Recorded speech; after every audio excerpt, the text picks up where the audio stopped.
A single explosion shattered the frozen night, leaving chaos burning on a lonely mountain road. In the wreckage, a wounded female officer named Ellie Brooks struggled to breathe. Her prisoner, Lucas Dross, the ruthless brother of a powerful mafia lord, had vanished into the storm. When a reclusive Navy SEAL named Jack Thorne found her barely alive, he had no idea he was stepping into a conspiracy that reached from the underworld to the highest ranks of law enforcement. Before we begin, tell us where you are watching from. And if this story moves your heart, please subscribe for more. The night in the Oregon mountains was an endless stretch of silver and white, where snow fell like slow-burning ash, and the forest whispered secrets no one was meant to hear. The highway curved between the pines like a thin vein of asphalt, pulsing under the dim glow of the moon. It was the kind of place where sound carried, where every breath, every turn of an engine could echo for miles. Inside the lead patrol SUV, Ellie Brooks gripped the steering wheel until her knuckles went pale beneath her black tactical gloves. She was in her early 30s, tall and wiry, with a calm, disciplined grace that only years of law enforcement could carve. Her skin was a pale olive tone, and her dark hair, usually tied in a regulation bun, was now pinned beneath a helmet. Her eyes were a shade of storm gray, the kind that reflected everything yet revealed nothing. She carried herself with the posture of someone who had learned to survive in rooms full of louder men.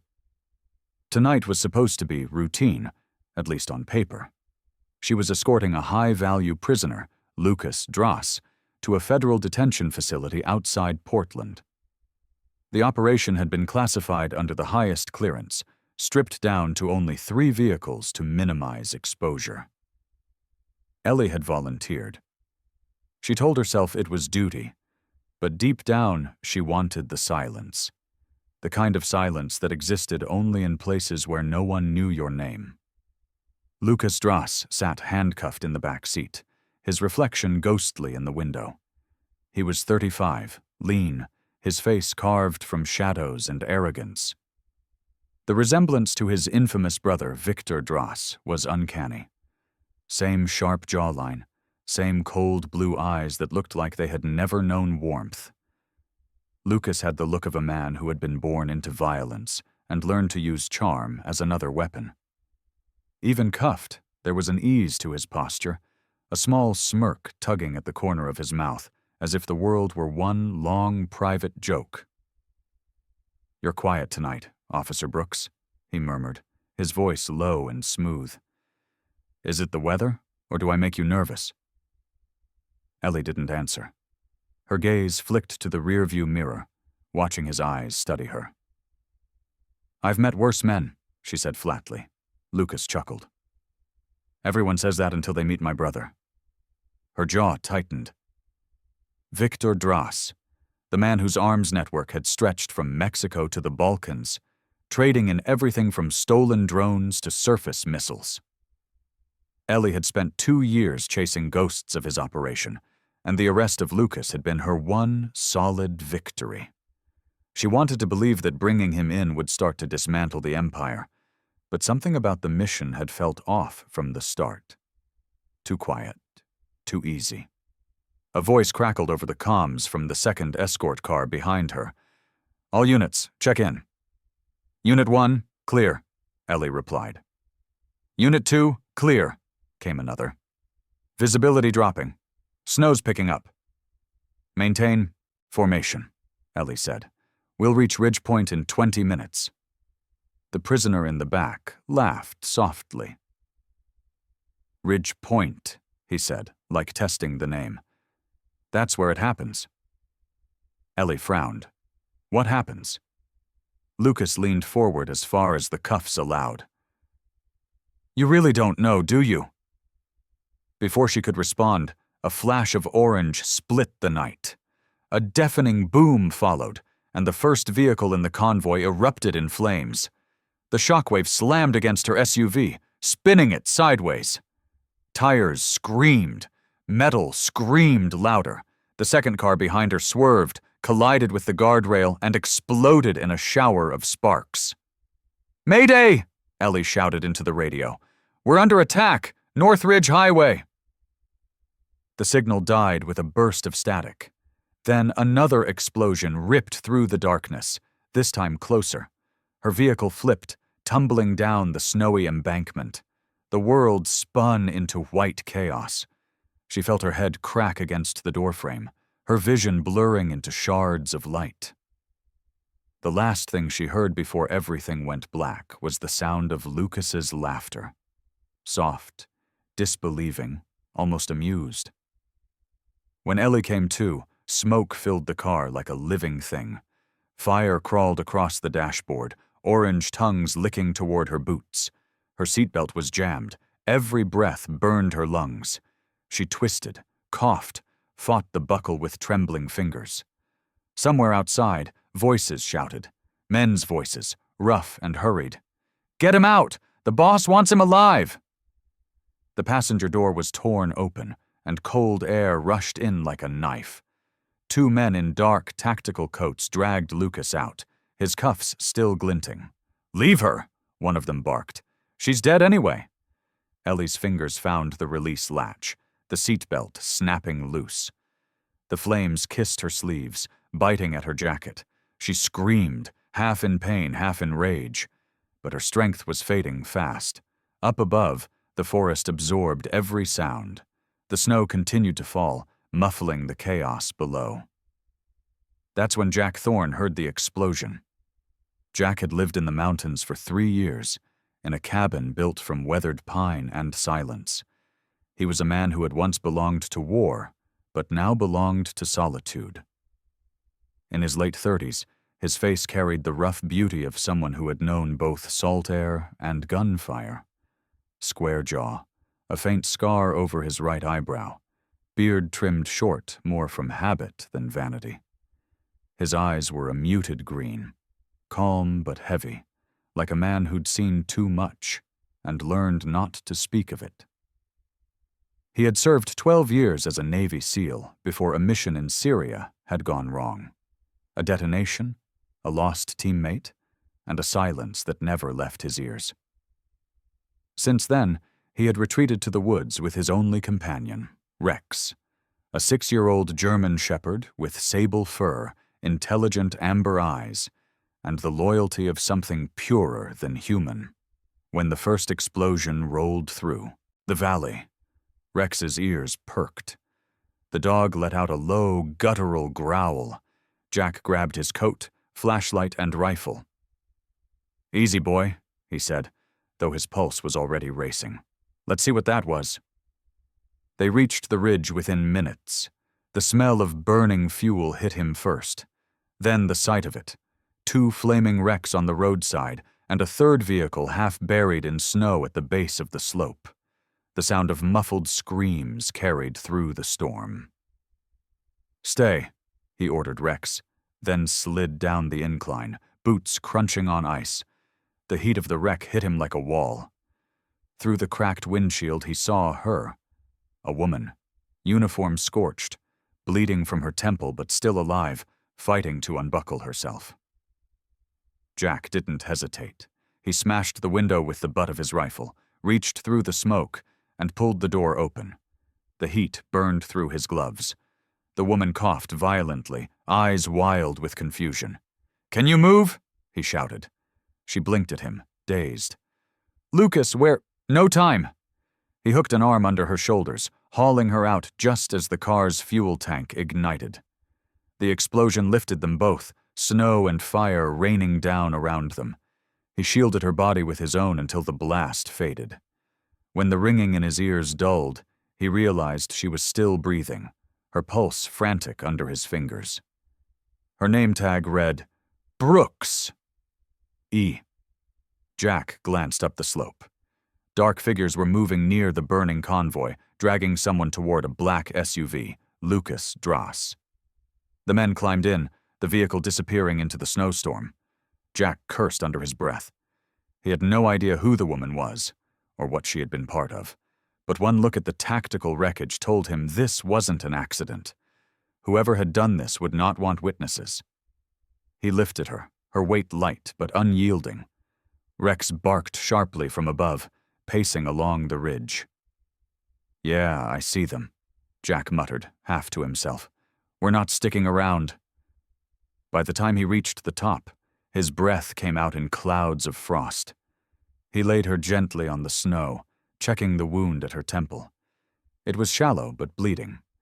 He tore a strip from his sleeve to bandage it. Her eyelids fluttered. Where am I?" she whispered. "Safe for now," Jack said. His voice was steady, the kind that could calm panic without needing warmth. "You were in an accident." Her eyes met his then, gray and sharp even through the daze. "It wasn't an accident." Jack nodded once. "Didn't think so." He lifted her into his truck parked on the side trail, Rex climbing into the back seat with a quiet whine. The dog rested his head near her lap as if sensing her pain. Jack drove without headlights through the maze of pine trees, every turn etched in his memory. The road disappeared behind them, swallowed by the storm. The cabin appeared finally, wooden, simple, smoke already rising from the chimney. Inside, the air was warm, heavy with the smell of pine resin and ash. Jack laid her on the couch near the fire, peeled off his gloves, and checked her pulse again. "Name?" he asked quietly. "Ellie Brooks," she said, wincing. "Federal Task Force." Jack froze for a beat. Federal. That meant trouble. "Jack Thorne," he replied. "You're safe here, Ellie, at least for the night." Outside, the snow kept falling, erasing the tire tracks, covering the evidence of fire and blood. In the silence between the crackle of flames, Rex lifted his head and growled low, a sound like a warning. Somewhere in the distance, far down the valley, an engine roared briefly before vanishing into the wind. The storm was not over. It was only beginning. The morning came pale and brittle, sunlight filtering weakly through the pines, breaking over the roof of Jack Thorne's cabin. Snow blanketed everything in silence, a silence that might have seemed peaceful to anyone else. But to Jack, silence was a language, and this morning it spoke of danger. The world outside his windows was too still, too watchful. Rex, his German shepherd, stood by the door with ears pricked, his amber eyes fixed on the tree line as though waiting for something unseen. Inside, Ellie Brooks stirred on the old leather couch. Her shoulder had been bandaged, her temple wrapped in a strip of white cloth torn from one of Jack's shirts. The fire crackled low, painting her face in flickering gold and shadow. For a moment she didn't remember where she was. Then it came back in flashes. The fire, the explosion, the laughter of Lucas Dross as he was taken away. She sat up sharply, her breath fogging in the cold cabin air. Jack turned from the small stove, holding 2 tin cups of coffee. "Easy," he said. "You've been out for nearly 10 hours. Ellie blinked, her voice hoarse. 10 hours? "You lost a lot of blood," Jack said, handing her a cup. His tone was calm, but edged with concern, the kind of control that came from a life of emergencies. He was wearing a flannel shirt rolled at the sleeves, revealing forearms marked by old scars. There was a steadiness about him, an unspoken authority that made her both uneasy and strangely safe. She took a sip, grimaced at the bitterness. "You could have left me there." He met her eyes. "I don't leave people behind." Before Ellie could reply, a muffled voice came from the small radio on the shelf. Jack turned it up. Static hissed. Then a newscaster's voice emerged. Flat, official, devastatingly certain. "Breaking news from the Oregon State Police Department. A transport convoy was destroyed last night during the transfer of high-profile prisoner Lucas Dross. Authorities have confirmed the deaths of 6 officers. Surviving officer Lieutenant Ellie Brooks is wanted in connection with aiding the prisoner's escape." Ellie froze, coffee trembling in her hands. "What?" the voice continued. "Sources report that internal camera footage shows Lieutenant Brooks removing the prisoner's restraints moments before the explosion. A warrant has been issued for her arrest." Jack's eyes narrowed. He crossed the room in 3 strides and turned the radio off. They didn't waste any time. Ellie's mind raced. "That's impossible! The footage! How could they—" "Someone inside your department planned this," Jack said quietly. "They had that video ready before you even got out of the car." Ellie looked at him, the color draining from her face. "You think my own people did this?" "I think whoever you were transporting was worth killing for." She sank back onto the couch, running a trembling hand through her dark hair. The weight of betrayal settled in her chest, cold and heavy. The department had been her life, her anchor through divorce, through late nights chasing shadows of Victor Dross's empire. Now that same institution had turned her into a criminal. "Chief Marlowe," she whispered. "He's the one who approved the transport order. He wanted it handled off record. He said too many eyes were watching." Jack studied her. "You trust him?" "I did," she said bitterly. "He was my mentor. He said I was the only one he could count on." Jack didn't answer. Instead, he moved to the table, opening a small duffel bag.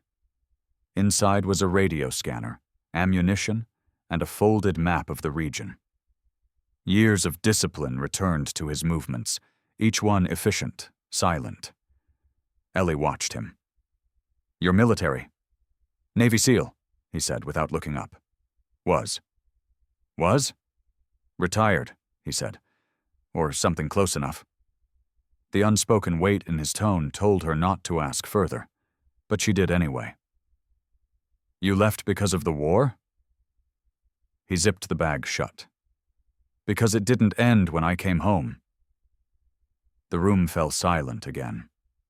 The only sound was Rex padding toward them, tail low, a faint growl rumbling in his chest. Jack looked down, following the dog's stare to the window. Tire tracks, fresh ones, cut through the snow just beyond the tree line. "They found us," Jack murmured. Ellie stood, ignoring the pain in her shoulder. "How?"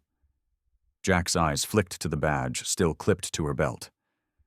"Your ID might have a tracker. Standard issue?" Her heart sank.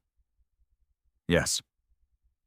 She yanked the badge off and tossed it into the fire. The metal hissed, curling under the heat. Outside, an engine roared, closer now. Then came the crunch of boots on snow. Voices. Men, armed, coordinated. Jack moved fast. He handed Ellie a revolver from a drawer under the table. "You know how to use it?" She nodded grimly. "You're not the first SEAL I've worked with." He almost smiled. "Good. Follow my lead." They killed the lights. Shadows claimed the cabin as the sound of footsteps circled outside. Rex crouched near the door, hackles raised, teeth bared in silence. A voice shouted, "Federal Task Force! Step out, hands where we can see!" Jack leaned close to Ellie, whispering, "They're not feds. Feds don't come at night without lights." The first shot shattered the window. Wood splintered, glass rained across the floor. Jack fired back once, ducking low. Ellie crawled behind the couch, returning fire toward the figures in the trees. "Two on the left," Jack shouted. She pivoted, shooting through the flicker of muzzle flashes. One silhouette fell. Rex lunged forward with a bark that split the night, slamming into a man who burst through the back door. The sound of struggle followed, snarling, the dull thud of bone-meeting floorboards. Jack reloaded, calm amid the chaos. Years of combat had carved reflex into muscle. "We need to move," he said. "They'll torch the cabin." Ellie fired one last shot, then ducked as a grenade rolled across the floor. "Go!" Jack grabbed her, shoving her toward the back exit as he kicked the grenade back toward the door. The explosion ripped through the living room, flames bursting outward. They dove into the snow behind the cabin as debris rained down. The cold hit like a second shockwave. Jack pulled Ellie to her feet. Rex bounded through the smoke toward them, muzzle stained with blood but unharmed. "North Trail," Jack said. "There's an old ranger outpost 5 miles out." Ellie nodded, gasping for breath. "They won't stop. Neither will we." They ran through the forest, the light of the burning cabin flickering behind them like the end of an old life. Above, the snow kept falling, swallowing the sound of their footsteps. Hours later, when they finally stopped near a frozen stream, Ellie looked back. The sky behind them glowed faintly orange. "You lost your home," she said softly. Jack shook his head. "Wasn't home, just a place to sleep." She wanted to thank him, but the words stuck. Gratitude felt too small for what he had done. Instead, she said, "They'll come again, and next time they'll have my face on every screen." Jack's jaw tightened. "Then we find out who's pulling the strings before they do." He looked down at Rex, who sat by his feet, breathing hard, steam rising from his fur. "We'll rest for an hour," he said. "Then we move east." Ellie nodded, wrapping Jack's coat tighter around her. The forest stretched endlessly ahead, dark, cold, uncertain. Somewhere out there, Lucas Dross was free, and the world already believed she had helped him escape. But Ellie Brooks had no intention of running forever.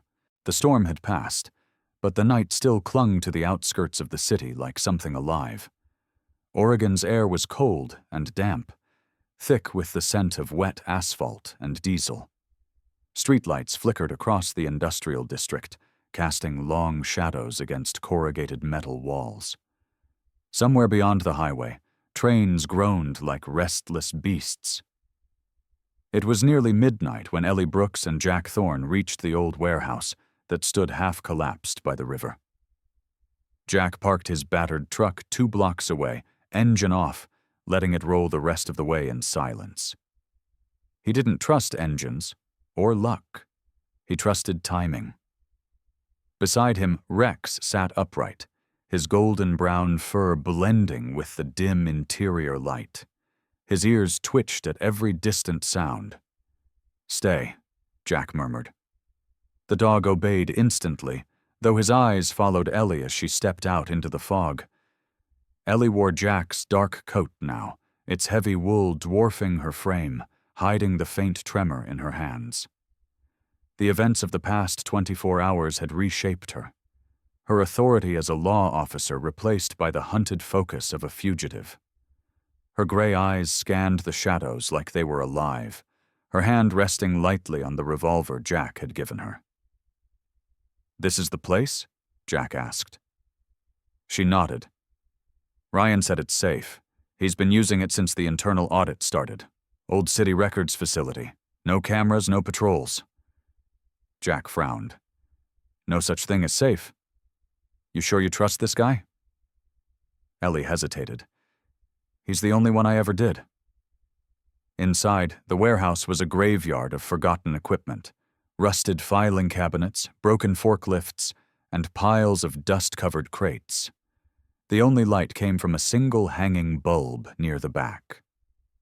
That's where they found Ryan Cole. He was younger than Jack expected, late 20s, lanky, with hair that refused to lie flat, and the pale skin of a man who lived by the glow of computer screens. His glasses were cracked, and his plaid shirt hung loose over jeans stained with oil and coffee. He looked like someone who'd spent too long running on caffeine and fear. When he saw Ellie, relief and terror collided in his expression.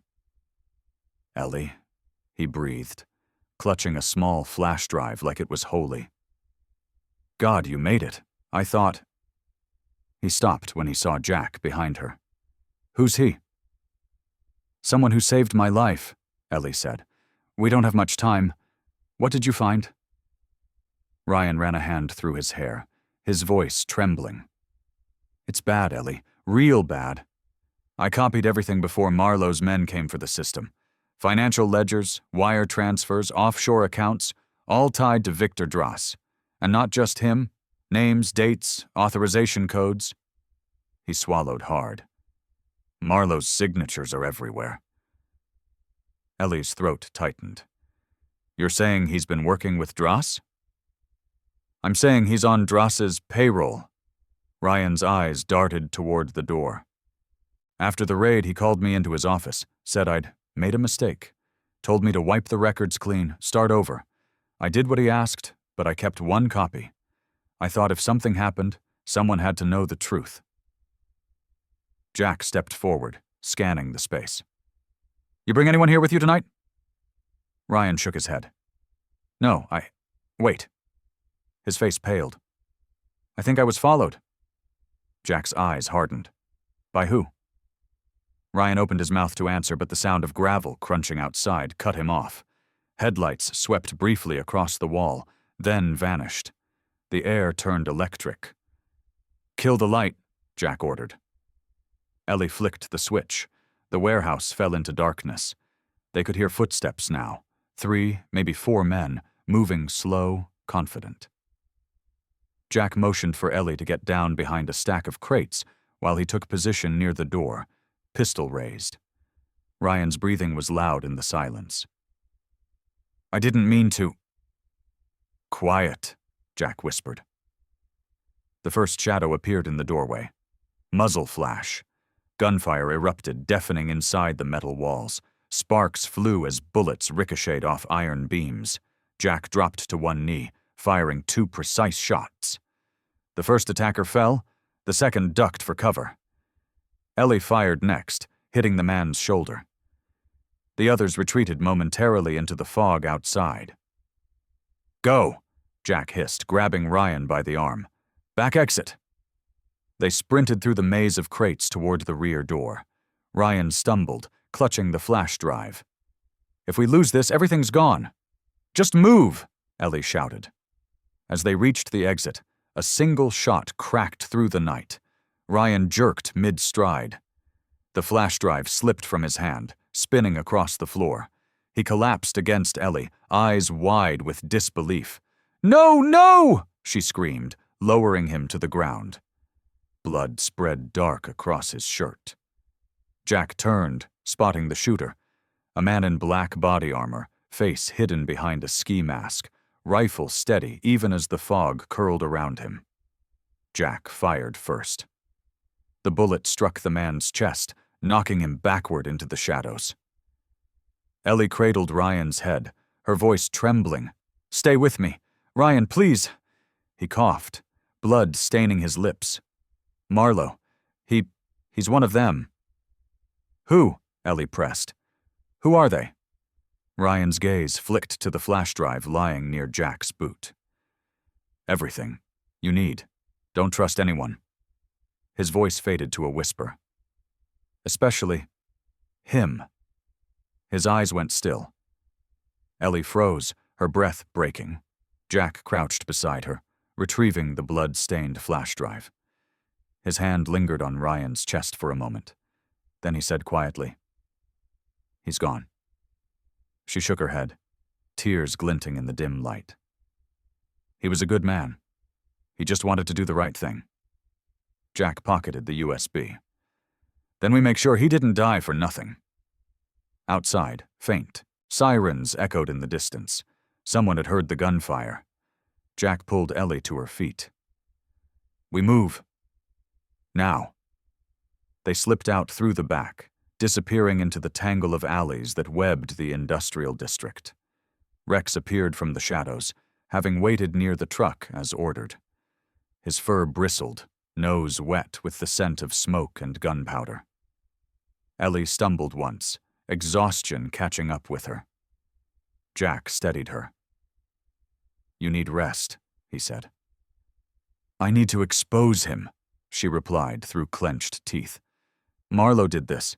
He's working with Dross to cover his tracks. If that drive has what Ryan said, then it's a target on your back, Jack interrupted. We can't take it to a police station. They'll bury it before it sees daylight. FBI? Maybe, Jack said. If we find someone clean enough to trust. They reached the truck, breath steaming in the cold air. Jack opened the passenger door. Ellie hesitated, looking back towards the warehouse. The building was silent now, just a broken shell swallowing secrets. She whispered, "He died because he believed in me." Jack met her eyes, steady and hard. "Then you owe him truth, not tears." As they drove away, the first light of dawn began to rise over the river, catching the glint of frost on the road. The flash drive lay on the dashboard between them, its plastic casing smeared with blood. Neither spoke for a long time.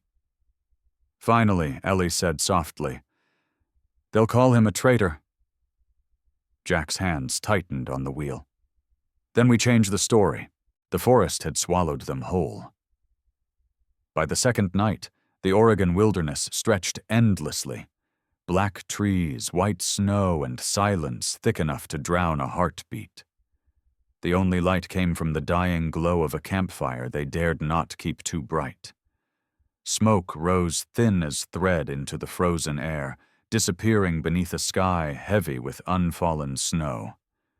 Jack Thorne crouched near the embers, his breath fogging as he watched Rex, the German shepherd, limp toward him. The dog's left flank bore a shallow graze where a bullet had nicked him during their escape from the city. Jack's rough hands moved with surprising tenderness as he cleaned the wound, his jaw set in concentration. He looked older tonight, lines deeper, beard rougher, the weight of command creeping back into his posture. For all his calm, there was tension in his every movement. He had lived through too many ambushes not to sense one coming. Across the fire, Ellie Brooks sat wrapped in a wool blanket, her gray eyes fixed on the map Jack had spread across a flat stone. Her uniform was gone. She now wore one of his spare flannel shirts and a heavy jacket far too big for her, sleeves rolled over twice. The cold bit into her skin, but it was nothing compared to the chill of being hunted by the very badge she once served. From the radio she'd scavenged from the warehouse came a voice, the deep, steady tone of Chief Marlowe, broadcast over the state network. Be advised, Lieutenant Ellie Brooks and former SEAL operative Jack Thorne remain at large. These individuals are considered armed and dangerous, wanted for aiding a domestic terror suspect. All law enforcement agencies are authorized to use lethal force. Ellie closed her eyes, pressing her fingers against her temples. He's turned the whole state against us. Jack's voice was low. That's what people like Marlowe do. They control the story before the truth ever gets out. She looked up, eyes sharp. I have to prove he's lying. Jack leaned back, feeding a small stick into the fire. You can't fight a system built to erase you, not with bullets. You need proof, and proof means this. He lifted the small, blood-stained USB drive between two fingers. The firelight danced over its scratched casing. Ellie stared at it, remembering Ryan's final words, the way his blood had soaked her sleeve. Ryan said the data connects Marlowe directly to Dross. Jack nodded. And we're not the only ones looking for it. That's why we have to reach Dean Keller. Ellie frowned. Who is he, really? Friend, Jack said after a moment. FBI special agent. We served together in Basra. He's one of the few who never lost his compass. His voice softened, but there was a shadow in his expression, a memory of something buried. Rex let out a low growl. Both turned. In the distance, through the pines, headlights flickered between the trees. Jack killed the fire instantly, motioning. Ellie, down! The forest fell silent again, except for the crunch of tires over snow. They're sweeping the ridge, Jack whispered. 2, maybe 3 vehicles. Ellie's pulse hammered in her ears. We can't stay here. Jack nodded. We won't. He packed the map, slung his rifle, and called softly to Rex. The dog stood despite the limp, tail stiff. They moved through the woods under cover of darkness, the world reduced to breath and crunching snow. The wind carried faint echoes of voices, search teams calling to one another, flashlights slicing through the trees like slow knives. Hours later, when they finally stopped beside a half-frozen creek, Ellie sank to her knees. "How long do we keep running?" she asked quietly. Jack crouched beside her. "Until we find the place no one's looking. Then we plan." He reached into his pack, pulling out an old military radio. Dusty, dented, but still operational. The side bore the faded engraving, "Property of Navalopes, 2007. Ellie raised an eyebrow. "You carry that thing around?" Jack smirked faintly. "Never know when you'll need to call a ghost." He adjusted the dials, tuned through static, and finally keyed in a frequency only he and Dean Keller once used during operations. His voice was low but clear. "Keller, this is Thorne. Priority red. Come in." Nothing. Only the hiss of static. He tried again, slower. "Dean, if you're out there, we've got something you'll want. Dross, Marlowe, foolproof." A few seconds passed. Then a voice, faint but recognizable, broke through. "Jack, Jesus, it's been years. You picking strange times to resurrect yourself." Jack exhaled softly. "Didn't have many options." "Where are you?" Keller's tone hardened, shifting from surprise to professional focus. "Can't say. We're off-grid, east of Portland. Got a drive that proves Dross's network runs through local law enforcement." Static crackled. "You realize what you're saying?" Keller asked. "That's half the chain of command." "I know, that's why I'm calling you." There was a long pause. Then Keller said, "Bring it to me. But not through official channels. Black Hollow, old relay station off Highway 22, 2 nights from now." Jack's jaw tightened. "You sure it's clean?" "Clean as anything gets these days. Don't use your phone. Don't trust anyone with a badge." The line cut. Jack stared at the radio for a moment before switching it off. Ellie studied his face. "You trust him?" "I trust the man he used to be," Jack said. "We'll find out if he still is." They walked again until dawn, following the stream until it widened into a clearing. The sun bled weakly through clouds, casting a pale gold over the snow. Rex stopped suddenly, nose low, growling deep. Jack crouched, motioning for silence. A flicker of movement, a flash of black near the ridge. Through his scope, Jack spotted a man half hidden behind a tree line. The man wore a white parka blending perfectly with snow, holding a suppressed rifle. His face was shadowed, but the insignia on his shoulder, a coiled serpent around a dagger, was unmistakable. Jack's stomach dropped. "They sent the Vipers." Ellie frowned. "Who?" "Private hit squad, ex-military, Dross's dogs. If they're here, we're on borrowed time." They retreated deeper into the woods, using the terrain to hide their trail. Ellie noticed Jack's breathing grow heavier. "You knew them," she said. "Yeah," he replied. "I trained half of them before I left."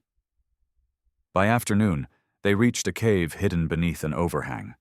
Jack swept it with his flashlight. Empty. They set camp inside. Ellie tended Rex's wound again, whispering softly to him. The dog's eyes, loyal and unblinking, met hers as though he understood. Jack sat near the entrance, staring into the snow. His thoughts drifted to Keller, to the ghosts of war that refused to die. He had spent years trying to disappear, and yet here he was again, carrying a gun, protecting someone, running from betrayal that looked too familiar. Ellie broke the silence. "When this is over, what will you do?" Jack gave a small, tired smile. "I don't think people like me get over.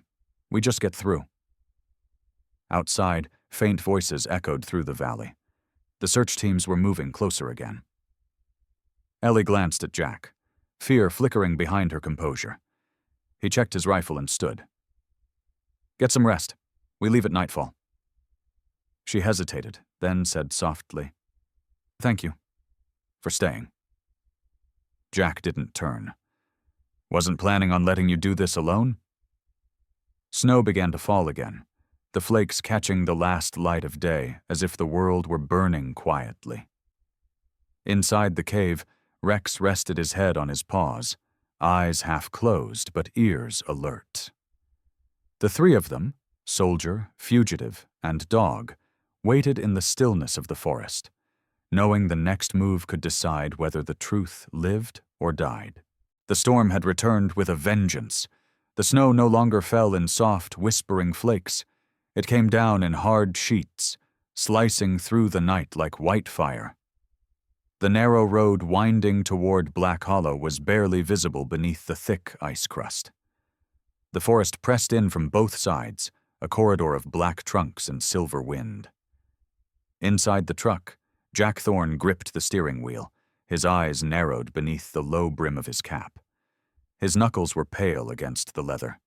The truck's old engine rattled like a dying animal. Each mile fought with stubborn willpower. Ellie Brooks, sitting beside him, stared out the window, her mind a war zone of fear and determination.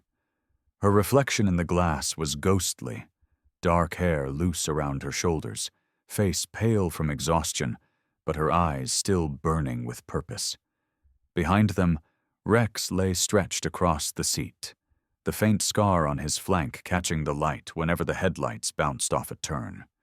He was alert despite his wound, ears twitching at every echo in the woods. Jack glanced at Ellie. "You holding up?" She didn't look at him. "Ryan died for that drive, Jack. If I stop now, he dies for nothing." Jack nodded slightly. "Then we don't stop." The radio static hummed, dead for hours now. Dean Keller hadn't responded since the last transmission. Jack didn't like it. He'd trusted Keller in deserts, jungles, and places where faith was the only thing that kept men alive. But something about this mission smelled different. Too many moving parts. Too much silence. They were 20 miles from Black Hollow when the first flicker of headlights appeared in the distance. Ellie leaned forward, squinting through the snow. "Another car?" Jack slowed the truck.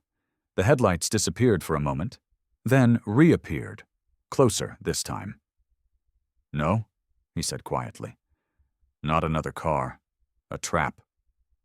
He slammed the brakes just as a pickup truck skidded from a side road, blocking the path. 2 more vehicles emerged from the trees behind them, boxing them in. "Company," Jack muttered. Gunfire exploded before the word had even left his mouth. Bullets shattered the windshield. Ellie ducked instinctively, drawing her pistol. Jack kicked the door open, rolling into the snow as rounds chewed through the cab. He returned fire, 3 clean bursts. One man went down behind the front truck. Rex barked sharply, leaping from the back seat, his body a blur of movement. The shepherd hit one of the attackers, teeth flashing white against black fabric. The man screamed, twisting, then fell silent.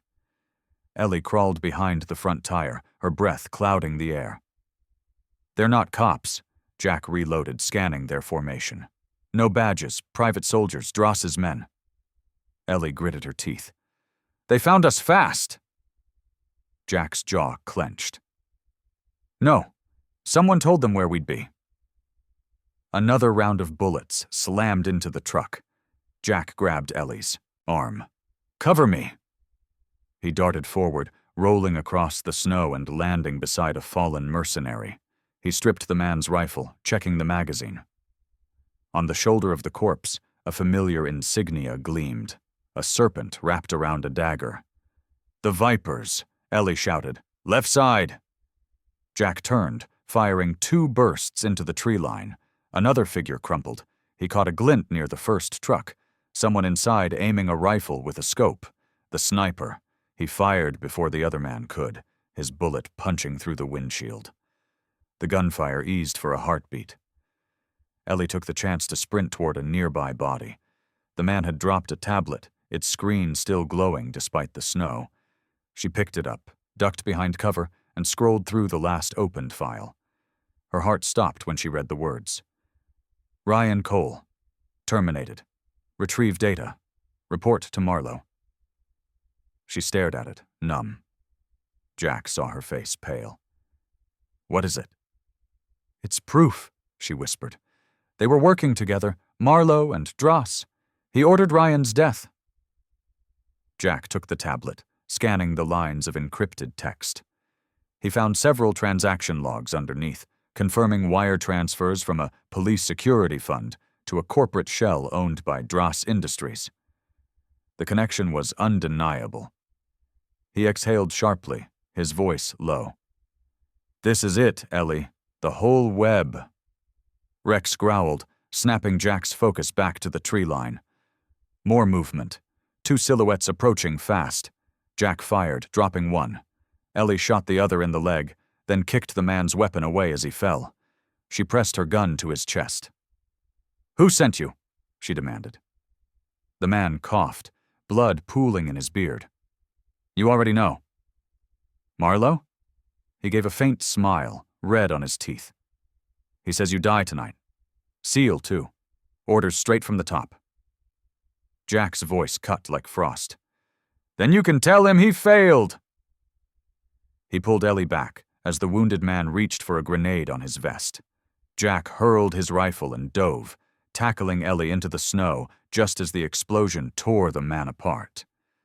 When the ringing in her ears faded, Ellie was breathing hard beneath him, her face streaked with ash. Jack, he stood, brushing off the snow. We're out of time. There'll be more coming. He turned to Rex, who stood nearby, tail low, muzzle flecked with blood. Jack reached into his pack, pulling out the small USB drive. He crouched, opening Rex's harness and tucking it into the hidden pouch on the side. If we don't make it, he said softly, you run. You don't stop until Keller finds you. Ellie frowned. What are you doing? Jack met her eyes.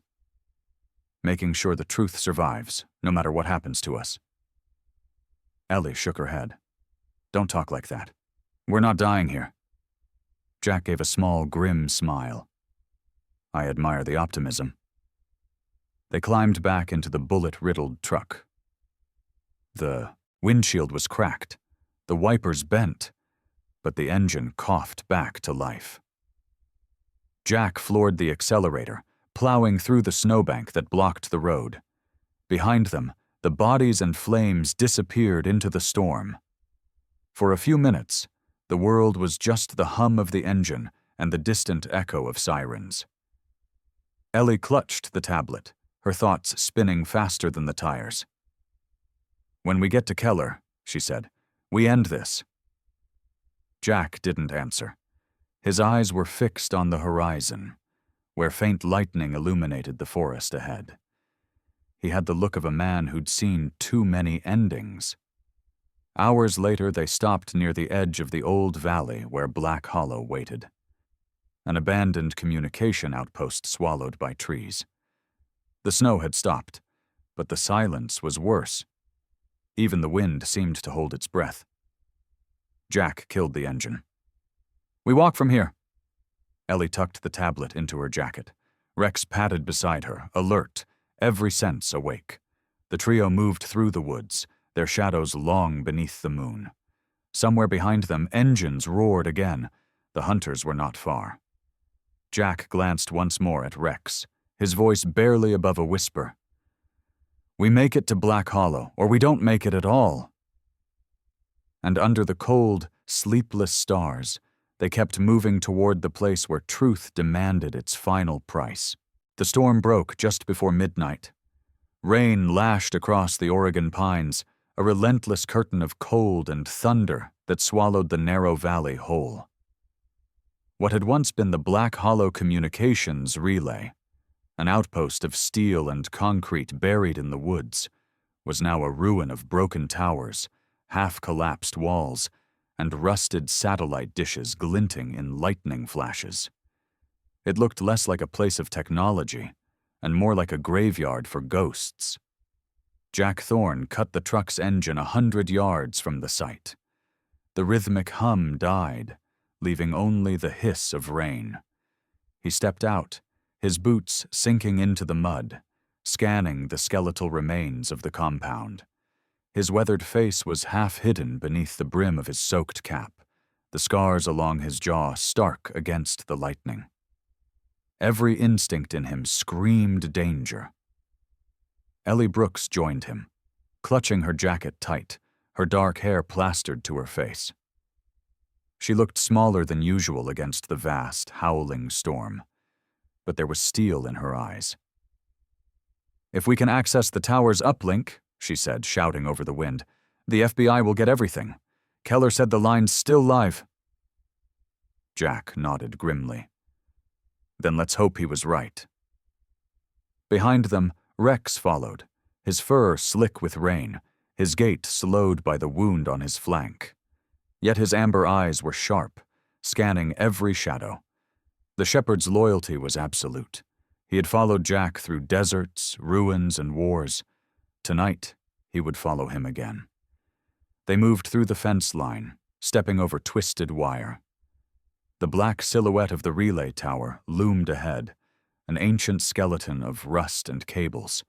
Jack's flashlight beam cut through the fog, illuminating the path towards the control station. Inside, the building smelled of mold and ozone. Broken monitors littered the floor. Ellie wiped dust from an old console and began tapping commands. "System's barely holding, but if I can reroute the signal through the emergency node." Jack stopped her, his hand on her arm. "Wait." He heard it then, a faint mechanical whir, not from the storm, not from the tower. The unmistakable hum of engines. Headlights flared in the distance, slicing through the rain. "They're here," Jack said. 2 black SUVs broke through the tree line, engines roaring, doors slammed, and shapes spilled into the storm. Armed men in tactical gear, faces hidden behind masks. Their formation was tight, professional. At the center of them, sheltered beneath an umbrella, stood Victor Dras. He was tall, broad-shouldered, his suit immaculate even in the downpour. His hair, silver gray and slicked back, shone beneath the rain, his expression carved from arrogance and cruelty. His cold blue eyes swept the scene with detached calculation. Beside him walked Chief Marlowe, his police jacket soaked, the gleam of his badge twisted by lightning. His once respected face was now gaunt and hard, the eyes hollow with greed. Marlowe's voice crackled through the megaphone, amplified over the storm. "Ellie Brooks, Jack Thorne, you're surrounded. Put your weapons down and come out. It's over." Jack crouched near the broken window, rifle ready. "He's lying," he murmured. "If we surrender, they'll bury us next to Ryan." Ellie clenched her jaw, fear and fury flickering in her eyes. "He was my mentor," she whispered, "and he sold everything." The loudspeaker crackled again. "Ellie, you don't understand," Marlowe shouted, his tone mockingly paternal. "You were just a pawn. None of this matters now." Jack pulled a wire from his pack and clipped it to the transmitter panel. "You keep him talking," he said. "I'll get us a signal." Ellie took a deep breath and stepped closer to the shattered frame, shouting back into the rain. "You killed Ryan Cole, didn't you?"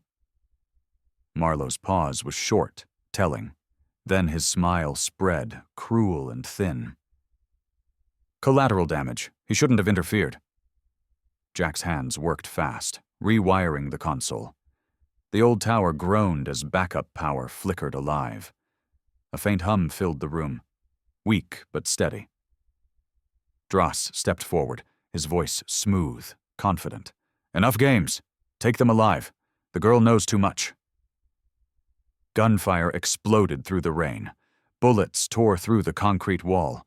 Ellie dove behind a console, firing back through the window. Jack crouched low, returning fire in controlled bursts. The mercenaries advanced in waves, their muzzle flashes lighting up the darkness. Rex barked sharply, leaping toward the doorway as one soldier tried to flank them. The dog lunged, biting through the man's sleeve, dragging him down. But a second gunman turned his rifle toward Ellie. Marlowe's shot rang out. Jack's world slowed. He saw the muzzle flash, heard the bullet crack through the air, and Rex moved first. The shepherd threw himself between Ellie and the shot. The bullet struck his shoulder. He yelped and collapsed beside her. "Rex!" Ellie cried, dragging him behind cover. Blood mixed with rain as she pressed her hand over the wound. The dog whined but stayed still, loyal even in pain. Jack's face hardened into something primal. "You son of a—" He yanked open a side panel, exposing a red fuel drum wired to the generator. He grabbed a detonator cap from his belt, a leftover from his SEAL days. "Get down!" he barked. He hurled the cap, firing a single round into the drum. The explosion ripped through Black Hollow. The shockwave tore down half the tower, flames roaring into the night. Dross's men scattered, shouts drowned by the thunder. The billionaire himself was thrown backward, his suit scorched, his left arm bleeding. Marlowe, disoriented but alive, crawled behind the wreckage, pistol in hand. He spotted Ellie kneeling beside Rex. "You ruined everything!" he screamed, raising his gun. Before he could fire, the air filled with a new sound, the thundering chop of helicopters. Floodlights cut through the smoke, blinding white across the rain-soaked field. "Federal agents, drop your weapons!" From the sky descended a team of black-clad commandos, ropes unfurling into the chaos. At their head was Dean Keller, tall, muscular, with streaks of gray through his cropped hair. His sharp eyes, the color of old steel, scanned the battlefield as his team fanned out with ruthless precision. Jack exhaled a long breath of disbelief. "About damn time!" Keller's voice boomed through the comms. "Marlowe, Dross, on your knees now!" Dross tried to reach for his weapon, but a single shot from Keller's marksman dropped him. Marlowe turned, trembling, pistol shaking in his hand. "You can't touch me," he hissed. "I own half this city." Keller's fist met his jaw before he could finish. The corrupt chief hit the mud hard, cuffed in seconds. Ellie watched as Keller's agents secured the scene, uploading files from both the tablet and the USB. The data streamed through encrypted channels straight to FBI servers. Transactions, names, entire ledgers of corruption laid bare across the federal network. The storm began to ease. The flames of the ruined tower hissed in the rain. Keller approached Jack and Ellie, his expression weary but proud. "You did it," he said. "The whole web's out in the open now." Jack looked toward Rex, lying still but breathing. "Not without a cost," he said quietly. Keller nodded, glancing at the injured dog. "We'll get him help. He deserves a medal." As medics moved in, Ellie sank beside Rex, stroking his fur. "You're going to be okay, boy. We made it." Outside, helicopters circled over the ruins, their lights reflecting off the wet metal and shattered glass. The forest echoed with the sound of justice long overdue.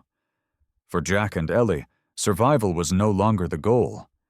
It was redemption. Morning came slow to the Oregon highlands, painting the sky in soft strokes of gold and gray. The winter had loosened its grip. Snow still clung to the shadowed corners of the forest, but between the pines, new green had begun to push through the frost. The air was still cold enough to bite, yet it carried the scent of earth, of life daring to begin again. At the crest of the hill stood Jack Thorne's cabin, rebuilt piece by piece after the fire and the storm. The scars of battle still marked its timber, but the windows were new, and smoke drifted gently from the chimney. Jack was out front, sleeves rolled up, driving a wooden stake into the soil. He had been planting rows of young pine saplings, small, fragile things swaying against the wind. Each one seemed a prayer for quiet days ahead. He looked older now, though not weaker. His face, lined and sun-weathered, bore the weary calm of a man who had learned that survival was less about strength and more about endurance.